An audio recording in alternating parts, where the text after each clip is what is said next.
The prophet Hosea spoke these words, "My people are destroyed for the lack of the knowledge of God." And still today, these words ring true. Introducing W.C. Hunter, pastor of the World Church of the Living God in Chattanooga, Tennessee. For the next half hour, we invite you to experience the Words of Knowledge broadcast.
And today I want to speak on so many people are running in place,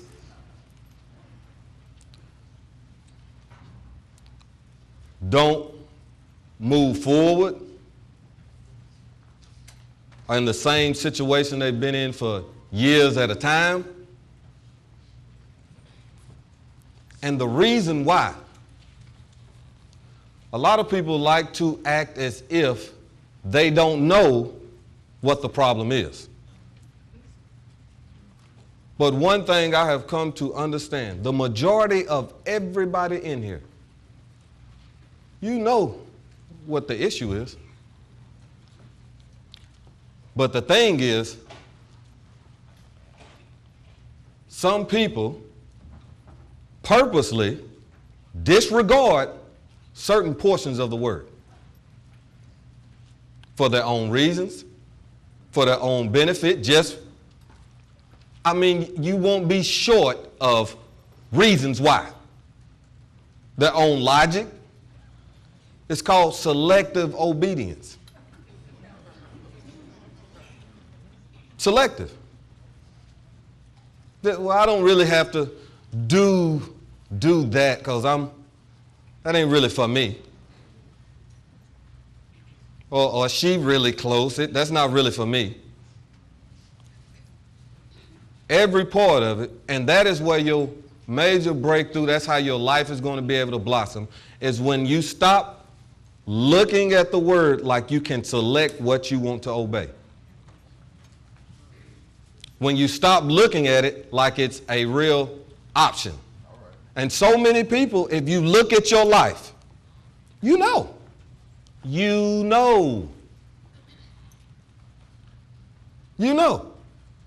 There's some people that have decided a long time ago, I'm not ever going to do this. I'm not ever going to forgive. I'm not ever going to be a cheerful giver. I'm not ever really going to love my wife like she's supposed to be loved. You name it. And they know and then act surprised when things start to crumble, when you have a life that is just running in place. Because it is no good for any of us to be talking about, oh, the Lord, oh, he's so good and blessed is the Lord and all this stuff, and our lives right here in shambles. That makes no sense. None whatsoever. And you have to take time and look at it yourself and be honest with yourself. What part of this do I just absolutely disregard? I just absolutely, I act like it don't even exist for my own reasons. And this message will mean, it will mean different things to everybody. Because everybody got their own little thing that they decide they want to disregard. Everybody. So it'll mean something different to each person. But today, if you want to actually face it and look at it and understand what it is and say, I'm no longer going to just disregard the word of God and then act like I plan on being blessed. No, you don't. I'm going to actually look at it and face it. I can get free today. I can actually turn over a new leaf in my real life right here. Right here. Everybody everybody makes it some fairy tale land and all this stuff. From the way the world operates to everything, this stuff is happening now right in front of you. Most people don't realize it. They think the one world system and everything, all the stuff that we have come to understand, they think is magic. It's not. It's happening. Ask yourself a question. Could I go to the store and get anything to eat or drink or anything right now without some type of currency? Without the currency they say you got to have? Could you? It's not magic. It's not going to magically pop up. It's going to happen, and it is in the works. And we have to start thinking to ourselves. We need to really get in line with the word and understand what God has said so we can maneuver and actually function, because if not, it's on you. They're not playing. And if you're not getting better and getting more understanding of how God operates and actually moving, you're going to be in trouble. You got to look at it for real. It's not a game. It's not a magic. When all this stuff actually unfolds, it ain't going to be some magic person come. It's already in the works. Amen. And if you are not rooted in the word and understand what God has said and how to operate and maneuver, not being emotional, oh, I feel the Spirit and I feel all this and all that. You actually understand what he has said. So this is what I have to do. Whether I've been trying to disregard it or not. I'm not going to add nothing to it, and I'm not going to take away from it. I'm going to let it be exactly what it is and let it stand. And actually apply it to my life. Today, whatever your individual issue is that you have been purposely disregarding, let today be the day you change your mind. Let today be the day that you change your mind, because it is a decision. Everything, your whole life, it's nothing but decisions you make. Everybody, oh, well, God has bless your life because you decided to do what will cause blessings to be on your life. Oh, my life is messed up because you decided to do what God said do for your life to be messed up. Ain't nobody coming down just dropping stuff on people. Oh, you just blessed. And that ain't how it happened. And if you're thinking in that manner, you'll be running in place. You'll be so tired. You'll be so discouraged. You got to look at it for real. We're going to read the scripture real quick. Turn to Genesis. There's an actual protocol. It's Genesis 3:1. Look at this. Now the serpent was more subtle than any beast of the field which the Lord had made. And he said unto the woman, Yea, hath God said, Ye shall not eat of every tree of the garden? Number one is going to be some questioning. And the woman said unto the serpent, We may eat of the fruit of the trees of the garden, but of the tree which is in the midst of the garden, God has said, Ye shall not eat of it, neither shall ye touch it, lest ye die. That's where she messed up, number one, with the conversation. And number two, she added something to what God said. She added to it.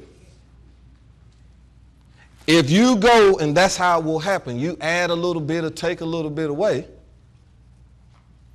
this is how it actually happens in your real life. I'll show you why. Look, you can stay right there. Just look at the 16th verse, 2 and 16. And this is what God said. And the Lord God commanded the man, saying, Of every tree of the garden thou mayest freely eat, but of the tree of the knowledge of good and evil thou shalt not eat of it. For in the day thou eatest thereof, thou shalt surely die. He said, eat of it. She put the touching on there. So look, this is what it do. This is what it do. When you add something to it. You touch it. She added that to it now. You touch it.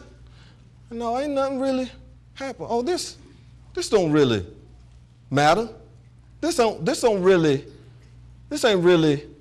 going to be what God said. Because she added that to it. He didn't say that. The same way you will do it in your real life.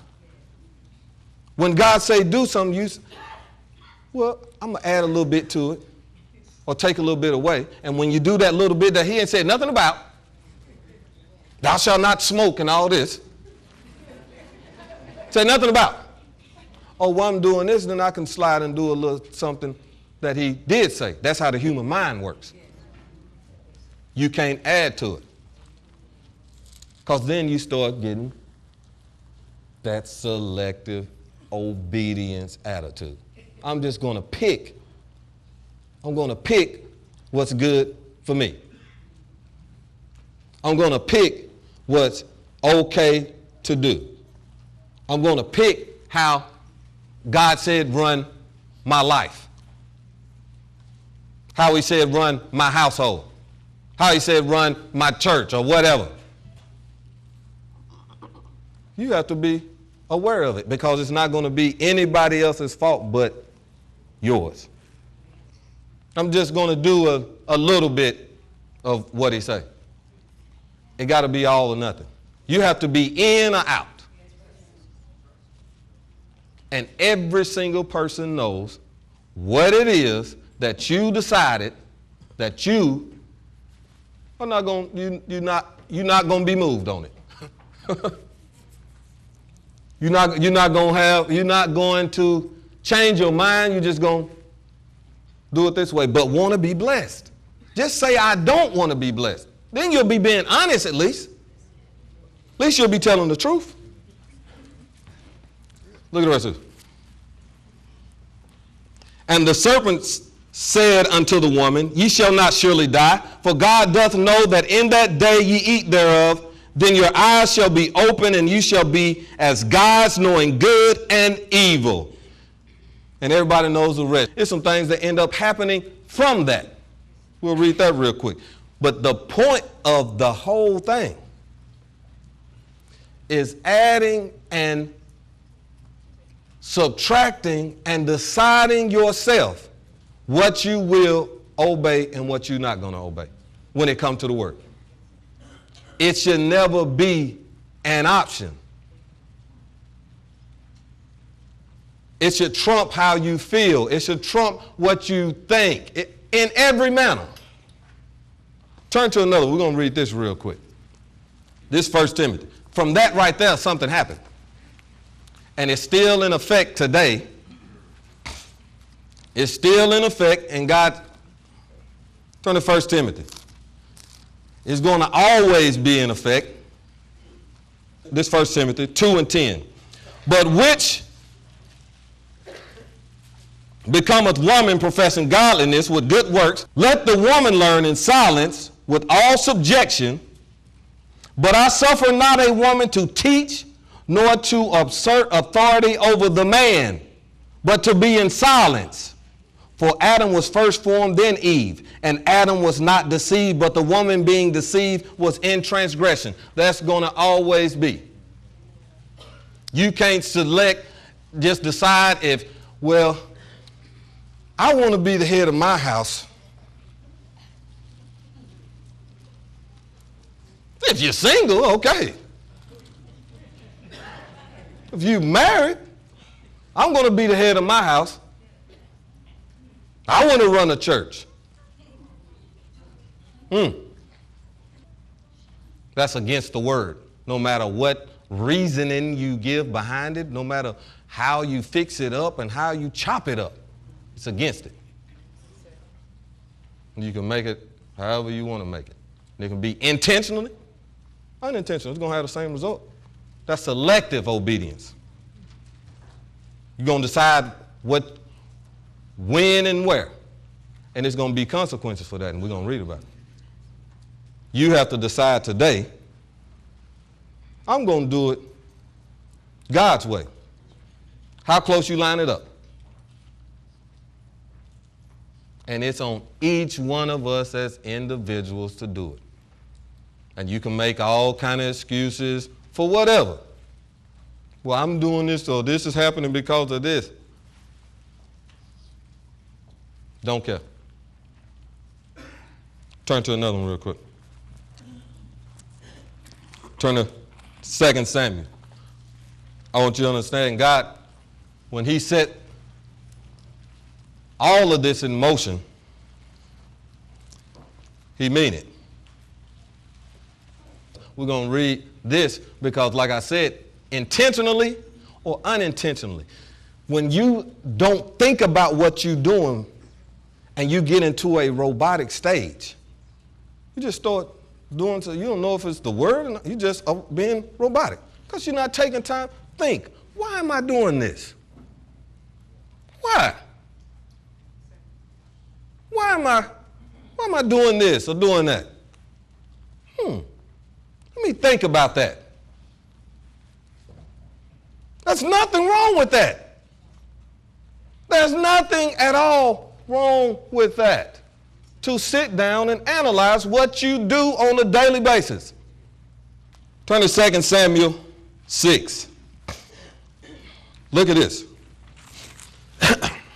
6:1. Again, David gathered together the chosen men of Israel, 30,000. And David arose and went with all the people that were with him from Valley of Judah to bring up from thence the ark of God. This is a big deal. You can, this how they won everything. This is a very big deal. Even today, they still looking for this. Whose name is called by the name of the Lord of hosts, that dwelleth between the cherubims. And they set the ark of God upon a new cart and brought it out of the house of Abinadab. And that was in Gibeah. And Uzzah and Aho, the sons of Abinadab, drave the new cart.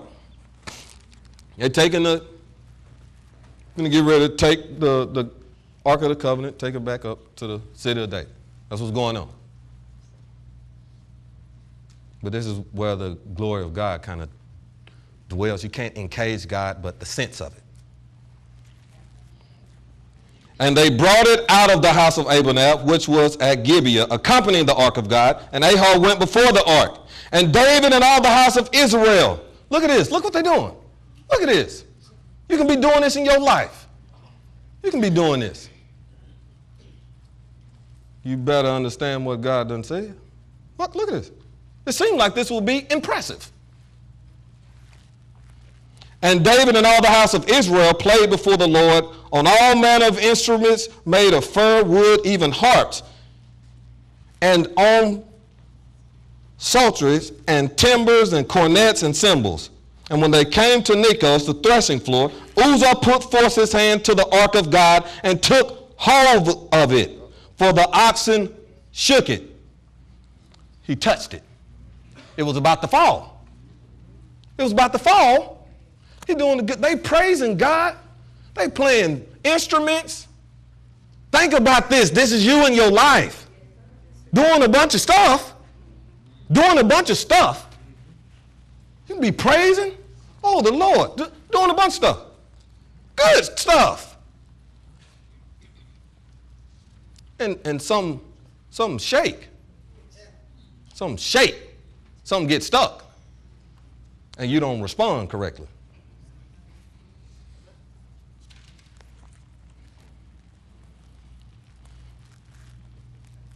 For the oxen shook it, and the anger of the Lord was kindled against Uzzah, and God smote him there for his error. And there he died by the ark of God. Look at that. For touching it, seemed like he was trying to do something good, though. He was trying to do a good thing. Trying to keep it from falling. Got stuck. This is you in your life. You got to understand what God has said. You can't decide at what point you're going to obey this and you're not going to obey that. That's touching it. You got to obey completely. No matter if something gets stuck, it gets stuck. Well, it's a problem. The whole thing from the jump, though, is we're going to read this whole thing through. The whole thing was going out the gate wrong. Why? Not for lack of enthusiasm. You can be the most enthusiastic praiser and worshiper and want to know God type of thing all you want to. If you don't get in here and get an exact understanding. If you don't decide, well, I'm finna obey exactly how he said do it. Not just select, I'm going to do this part, but I can't, well, I don't really want to forgive her. Not this time, maybe next time. And all this stuff. You touching it. You're touching it. And David was displeased. He was mad. He got mad because, and I can understand that it really kind of fell on his shoulders to make sure it was done right. He's the leader. That was kind of his fault. So if any man of God you feel, oh man, he sure is harsh. That's why. Because the Lord had made a breach upon Uzzah, and he had called the name of the place Pelusiah to this day. And David was afraid of the Lord that day and said, how shall the ark of the Lord come to me? Because the whole thing, God gave specific instructions. If you go to Exodus, Numbers, he gave them specific instructions on how to move this thing. Specific. You put this on here, you work like this. They doing it how they want. We praising the Lord, though. I'm going to church. I'm giving God the glory, Ain't doing nothing he said do. Amen. Just pick what you want to pick. You touching it.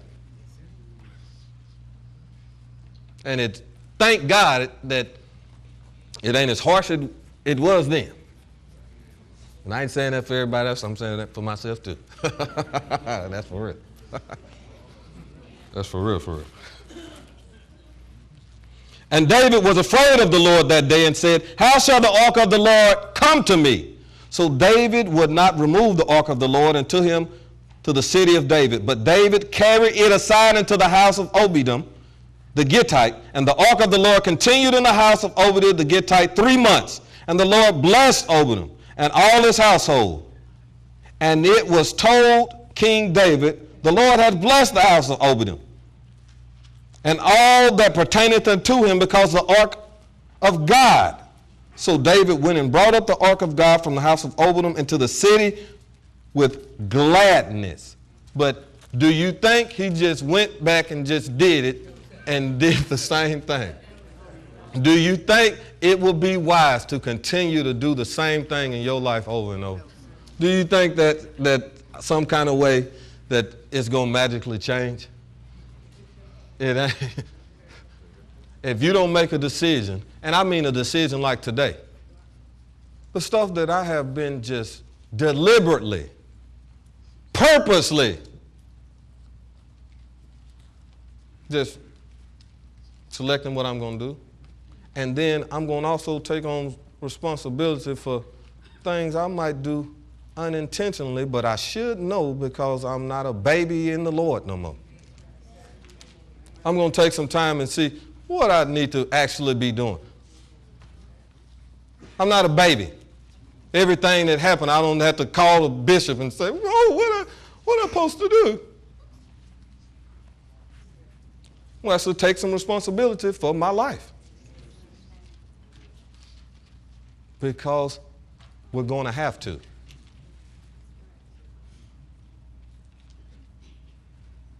Going to have to. Every single person in here.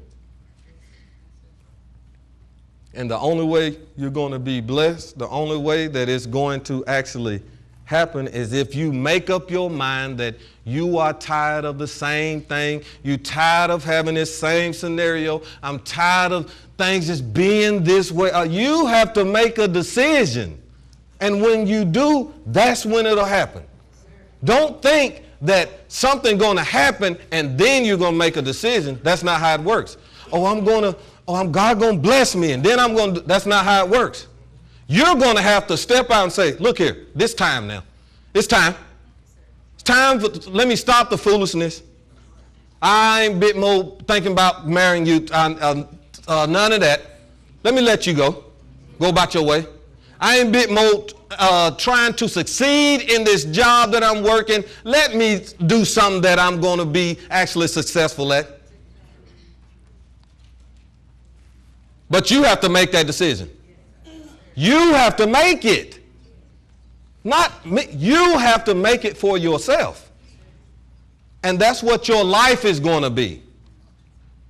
That's what your life is going to be. Think about 10 years ago, decisions you probably could have made. 10 years later. 10 years later. You got to decide.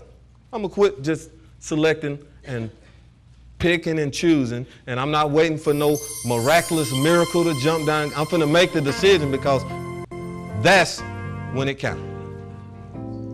You can equate that to your life. You know what all of that started from?